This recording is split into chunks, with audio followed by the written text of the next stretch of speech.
No final do mês de maio de 2024, o estado brasileiro do Rio Grande do Sul sofreu com o maior desastre climático de sua história.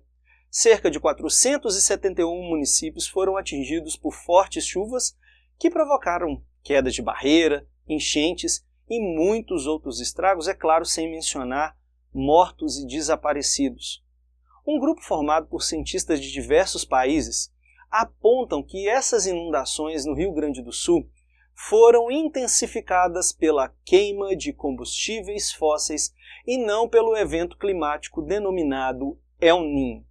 Para saber como a queima de combustíveis fósseis interfere no clima, se ligue nesta videoaula.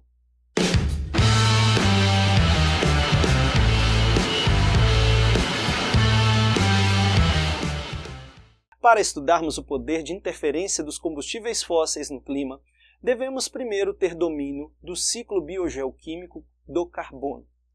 O ciclo do carbono, como os demais ciclos biogeoquímicos, baseia-se na ciclagem da matéria. Neste caso, a matéria a ser ciclada é o carbono.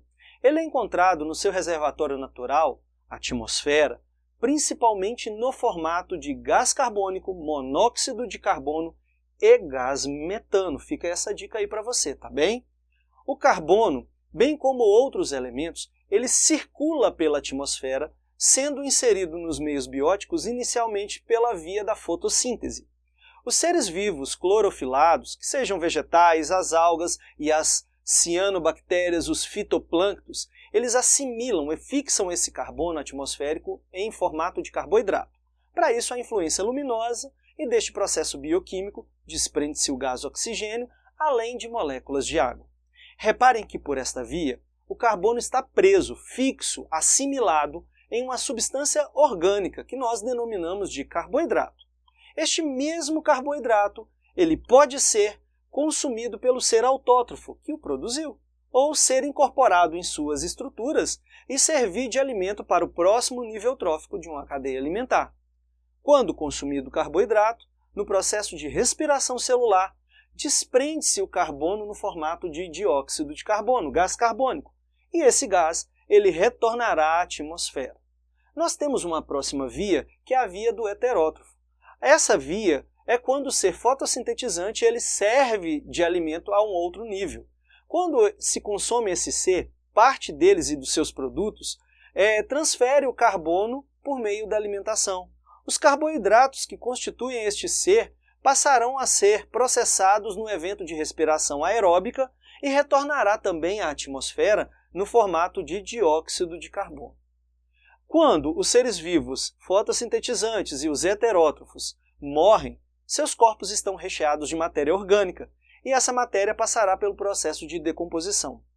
Nesse processo, haverá degradação, que é a quebra dessa matéria, por bactérias e fungos em busca da energia vital e resultará na liberação de gás carbônico e gás metano, onde ambos retornarão à atmosfera.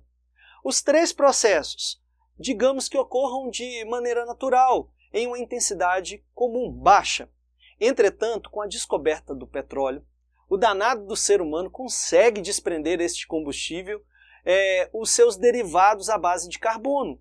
E estes derivados acumularão na atmosfera de uma maneira exagerada. Além da queima de combustíveis fósseis, outro fator que também tem intervenção humana e também provoca desprendimento de carbono à atmosfera é a pecuária. Segundo estudos, o elevado número de cabeças de gado promovido por essa modalidade econômica, que tem como seu principal agente o gado, emite uma quantidade de gás metano que possui cerca de 20 vezes maior capacidade de absorver a radiação de calor se comparado ao gás carbônico.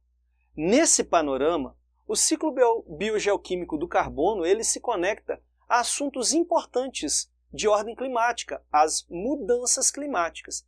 E é neste sentido que precisamos trabalhar dois conceitos importantes: aquecimento global e efeito estufa. O efeito estufa trata-se de um fenômeno natural. Ele é importante que mantém a superfície terrestre aquecida.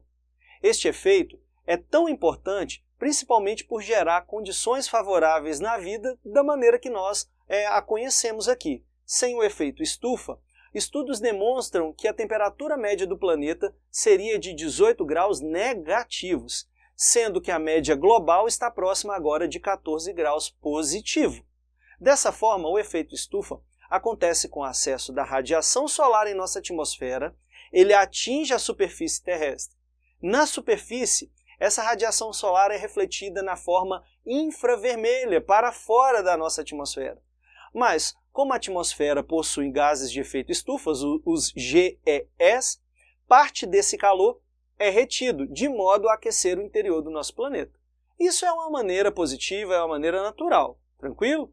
O problema é quando a camada atmosférica, movida pela nossa interferência, acumula um volume de gases de efeito estufa. E aí citamos dióxido de carbono, óxido nitroso, monóxido de carbono e também o gás metano. Com o aumento desses gases na atmosfera, a radiação solar ela tem maior dificuldade para deixar o interior do nosso planeta, mantendo aquecido em intensidade e também por um tempo maior, comprometendo todo o ciclo comum do nosso planeta. Esse é o aquecimento global. Então, o aquecimento global é o exagero de gases na nossa atmosfera. E os cientistas acreditam que em aproximadamente 50 anos, se a concentração de gases de efeito estufa não forem reduzidos, podemos ter casos de aumento da temperatura média do nosso planeta entre 3 e 5 graus centígrados. Isso nós estamos falando mundialmente, e acarretaria em mudanças climáticas em todo o planeta. Em regiões mais tropicais, como o Rio Grande do Sul, haverá mudanças severas no regime de chuvas, como estiagens prolongadas ou incidência de tempestades extremas. Em regiões mais temperadas, o clima poderia ficar mais seco e quente. Já nas regiões polares, parte do gelo poderia derreter e resultar na elevação do nível dos mares, inundando cidades litorâneas e planícies. Além da queima de combustíveis fósseis e da pecuária, a destruição de florestas e ecossistemas de uma maneira geral retiram agentes capazes de fixarem o carbono e auxiliar em sua redução atmosférica, além da produção excessiva de lixo que, mesmo em aterros sanitários, emitem elevadas taxas de gases de efeito estufa. E para mudar esse quadro geral, galera, para mudar precisa de uma iniciativa, algo já imediato. A principal medida é reduzir as fontes de emissão de gases. Assim, buscar por fontes de energias limpas, substituição das frotas de veículos movidos a combustíveis fósseis, principalmente por motores elétricos ou etanol, a redução de atividades econômicas que desmatam e emitem metano e, claro, reflorestar áreas desmatadas. Vamos ver agora como esse assunto pode ser cobrado em algumas questões. Então, meus amigos, vamos a essa questão número 60 da FUVEST 2023, caderno V. Emissão total de gases do efeito estufa, GEE, no Brasil, 33,2% agropecuária, 28,9% energia, 27,1% uso da terra, mudança do uso da terra e florestas, 6,4% processos industriais e produtos agrícolas e 4,4% resíduos agrícolas. Segundo os dados apresentados e seus conhecimentos, é possível afirmar que no Brasil, alternativa A, a agropecuária é uma atividade econômica com maior emissão na forma de gás metano, resultante do processo fermentativo da digestão celulósica nos ruminantes.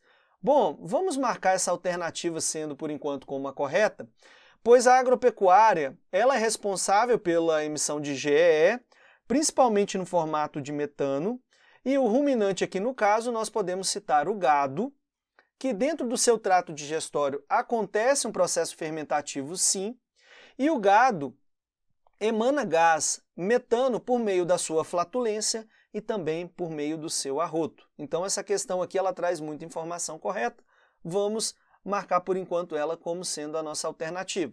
Vamos verificar as demais. Letra B. Os resíduos agrícolas têm pouca contribuição no total emitido à atmosfera na forma de cloretos e sulfetos originados de seu intemperismo, com baixos teores de carbono. Bom, os resíduos agrícolas, eles têm muita contribuição no total da emissão, tá? Então eles têm uma contribuição significativa e especialmente na forma de metano e na forma de dióxido de carbono, e não cloretos e sulfetos. Então, por esse motivo, essa alternativa está errada. Letra C. Os processos industriais contribuem com emissões significativas de GEE na forma de gás metano, resultantes da atividade microbiana sobre os compostos nitrogenados. Bom, os processos industriais eles também podem contribuir na emissão de GEs, mas não necessariamente na forma de gás metano, e tampouco pela atividade microbiana sobre os compostos nitrogenados, tá bem? Então, por esse motivo, essa alternativa será descartada. Letra D. As mudanças no uso da terra, em que há a substituição de florestas por áreas cultivadas, respondem por cerca de metade das emissões de GE a partir de bactérias e fungos. Gente, podemos fazer duas análises aqui. A primeira, utilizando o suporte. 27,1%, ele não representa a metade, como dito aqui, nessa alternativa. Então, já podemos descartar. E também, as mudanças no uso da terra, como substituição de florestas por áreas cultivadas, elas não são responsáveis por emissão de GE a partir de bactérias e fungos. As bactérias e os fungos atuam na emissão de GE por meio da decomposição da biomassa presente na matéria orgânica que fica disponível pela decomposição, tá bom?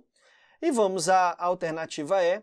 O setor de energia é um grande emissor de GE na forma de óxido nítrico, metano e dióxido de carbono, resultantes de todos os processos de geração de energia.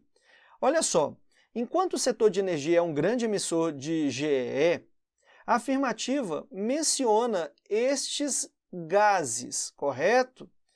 Que não é um gás de efeito estufa significativo, principalmente o óxido nítrico, tá bem?